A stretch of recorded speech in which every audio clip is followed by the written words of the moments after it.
Okay, Patrick Mara with us. So, Patrick, a lot of people say, well, is there a Republican Party in Washington, D.C.? Trump got 5, 6, 7% of the vote. Tell us what you're doing. Well, John, obviously it's a labor of love, but it's a very important organization. We were founded in 1855.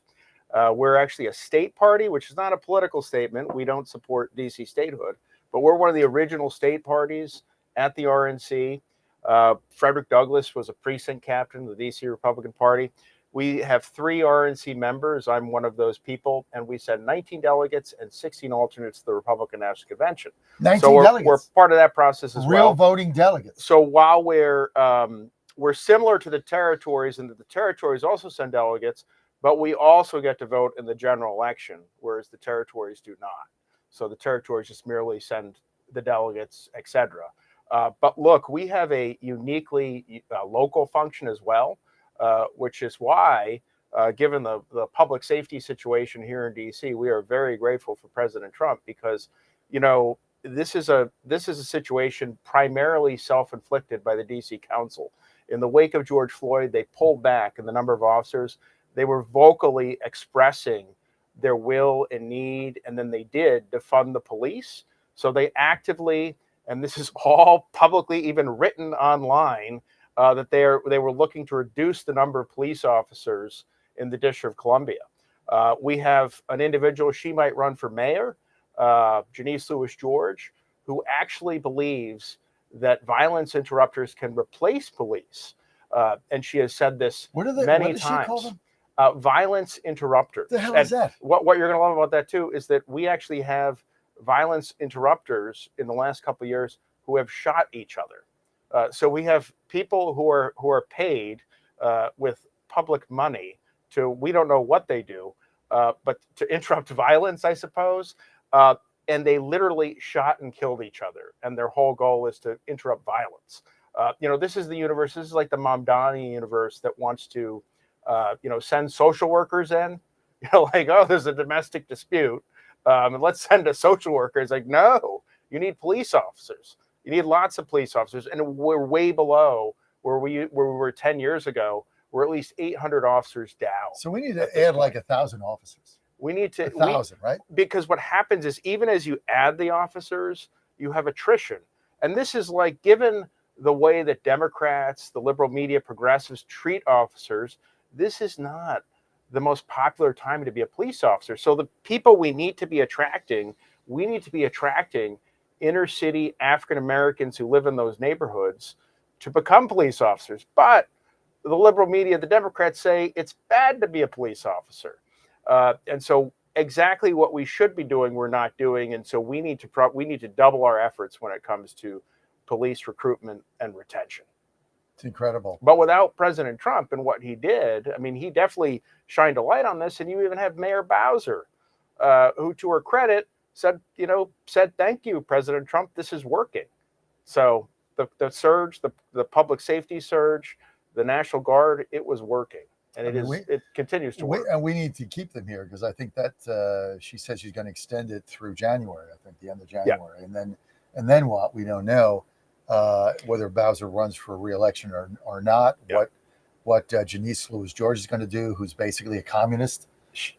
And that's like we say these things, but that's almost understated. She is a communist. Yeah, she is a communist. Yeah. Communist. I might prefer the New York City mayor over her. I mean, she is completely insane. She's to the left of Mamdani.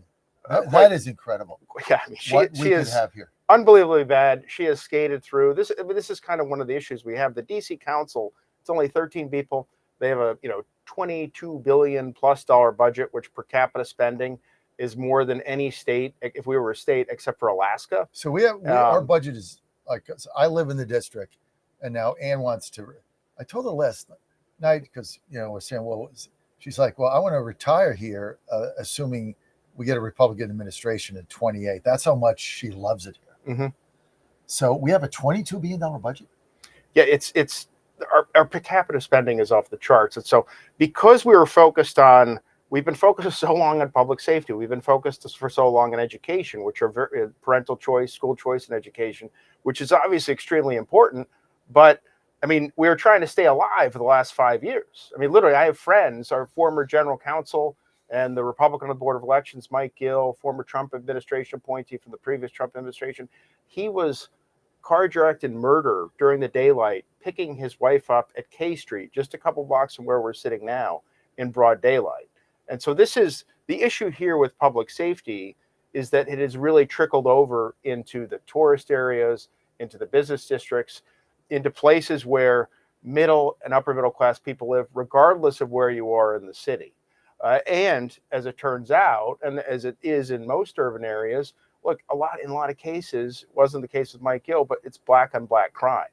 And for whatever reason, Democrats accept black on black crime. They accept a black person killing another black person, a murder. They accept that. But as Republicans, and President Trump certainly does not accept that. Why are all these people dying? It doesn't make sense, and we need to continue to stop that. Well, it's the metamorphosis in the city since President Trump has invoked getting the National Guard in and really made an issue of this has been like night and day. I mean, I've never, people ask me, was it really as good as he's saying? I'm like, it's better. Yeah. It's better. And big issue we got is the homeless here in Washington, D.C. We're with Patrick Mara. He's the chairman of the Republican Party of Washington, D.C., which is set up like a state party. And as far as party chairmen are, he's my chairman. I'm the Ward 2. What am I? Ward 2. What's the title, leader? You are the chairman of Ward 2. I'm the Ward 2 chairman. And we're expecting a huge Republican surge. Yeah, I think, look, I'm fun. In Ward 2. It's great working. It's great working with a chairman that has high energy, that has an infrastructure, that wants to get things done. I mean, that's very rare. And so, you have an uphill battle, but you try to pick your spots, and that's what Patrick does. And I love working with him, and it's been a lot of fun so far. So let's get to some things done. But it's incredible. People ask me, is it as good as Trump says? It's like, it's better, because from when we came here in December. I mean, I literally couldn't take in to dinner walking after 6 o'clock, after 5 o'clock. When it was dark in December, I wouldn't let her go out. I wouldn't let her take the metro. Now she, we go to dinner Friday night, 7 o'clock, walk over where we go, walk back now to where in the world. She takes the metro now all over the place. Yeah. We haven't taken our car to the garage once since we've been here, I think, to go to, not even to go to that Maryland games. I mean, we take metro. She takes it all over the place, totally safe. And John, if I may, the D.C. Council, of course, they decriminalized fare evasion, which led to just mass fare evasion, people jumping the turnstiles, people walking on buses. It's still a problem on buses. But in the metro, I think this period of time since President Trump took over, I have not seen a single person jump the turnstile. I haven't either. Why is that? Well, because we have the National Guard, we have increased police presence, and the juveniles and adults who are generally doing this know that someone is going to stop them. And before they didn't have that. There was no stick. There was just a lot of carrots. We take the metro everywhere, and I've yet to see anybody jump the turnstiles. Which 6 months ago, I would have told you for the last 5 years, every time I've gone on the metro, the worst is when my wife and I have younger kids, we'll go down to the metro and it's like, Daddy, why did he just do that? I said, well, that's illegal. You're not allowed to do that. But what about the kids whose parent is not there, who see this, who witness that, who think it's great? So this is also for kids of the future. This is bad. It's bad. People think it's nothing. No, it's a big deal. It's every time I went down there for 5 years in the metro, I took the metro over here. Nobody jumped the turnstile. Every time I went down there, somebody was hopping over next to me, which the numbers, the amount of revenue that WMATA must have been losing has to be in the millions at least. At this Even point. The bus the other day, we were taking it because you can't, the metro. I love the metro. I think it's the greatest subway system ever because you get everywhere in it. But once in a while, you go in somewhere like we were going to the DMV in Georgetown to get a license. Yeah. So the metro doesn't go there. So you got to take the metro to the bus. So it was the first time we took the bus. Yeah. And so we take it, and there was a guy behind us, a bunch of bags, like just shot like garbage bags with stuff in it. Yeah. And he tried to get out, and he didn't have a card, and the guy wouldn't let him on. Yeah. He's like, I'm sorry, you have to leave, or the bus is just going to sit here. So it was a lady driver, and the guy was like, "Well, I'm not going to leave." And then everybody on the bus is like, "Hey, you got to get out of here. We got to go." And so we left.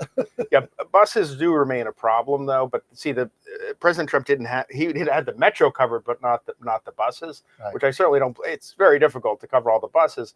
This is that is also a self-inflicted wound where the DC Council, when they decriminalized fare evasion, and I should note the DC Council, if Bernie Sanders were on the DC Council, he'd make it a little bit more moderate. I mean, that's where we're at with the DC Council. I'd like to say that's a joke, but it is extremely far left.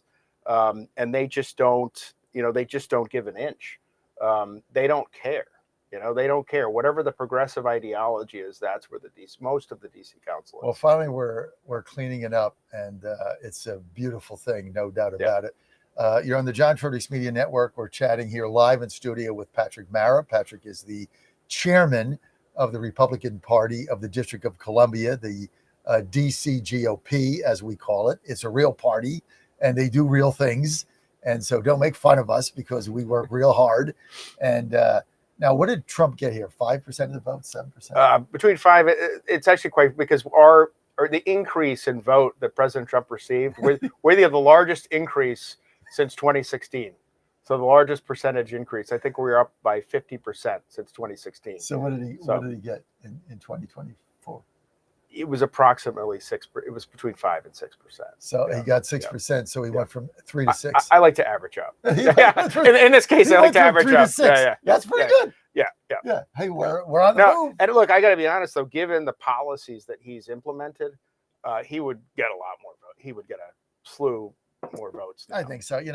I talk to people all the time, and you just be surprised. I mean, look, when you walk around on a Saturday, I tell this story, and we'll go for a walk, and there'll be the protest for the police or something, and everybody I talk to, there's no blacks there, zero. It's all white women with masks on that live in Montgomery County or Northern Virginia, like they don't live here.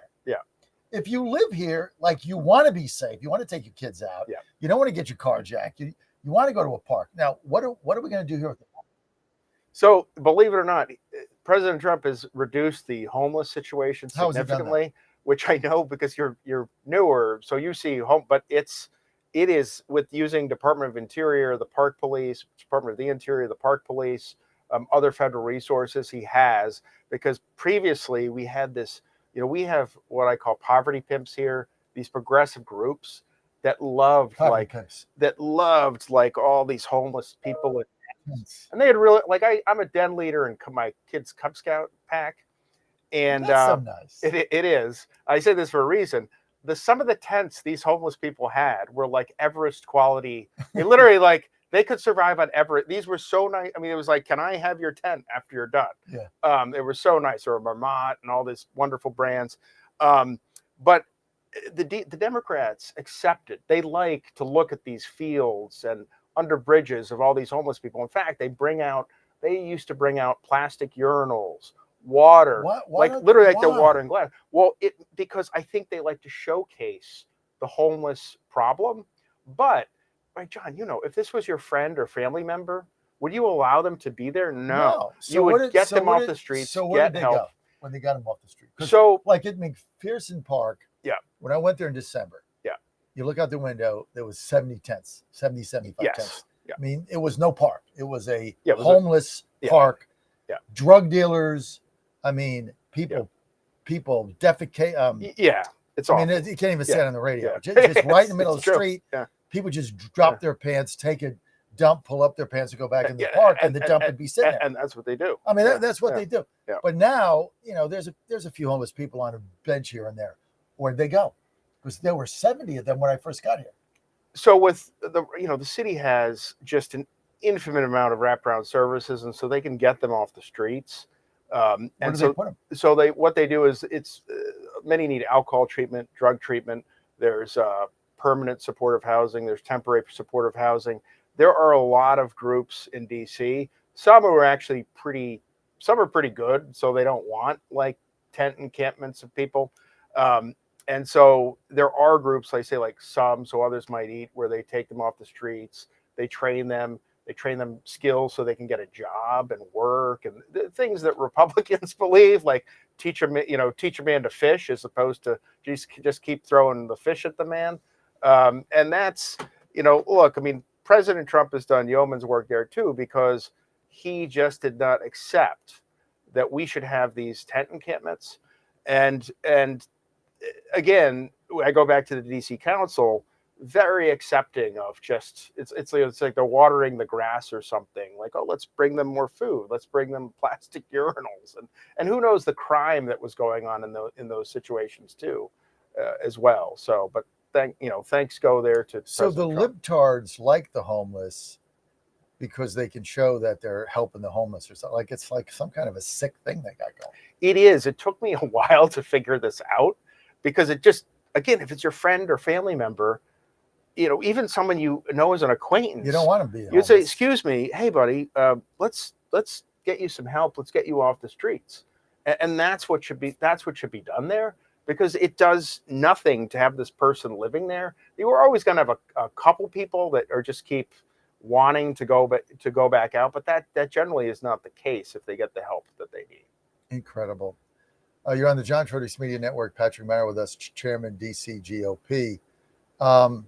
So I live here now, and I see these bumper stickers that say no taxation without representation. And of course, basically what they're saying is they want representation. They want to be a state and get 2 senators. I don't want that. But I don't want taxation without representation either. So what I want is I don't want to pay a federal tax because we're not a state. And the territories don't pay taxes. For instance, American Samoa get all the benefits of being a territory. They don't pay federal tax. Virgin Islands, all the benefits of being a territory, no federal tax.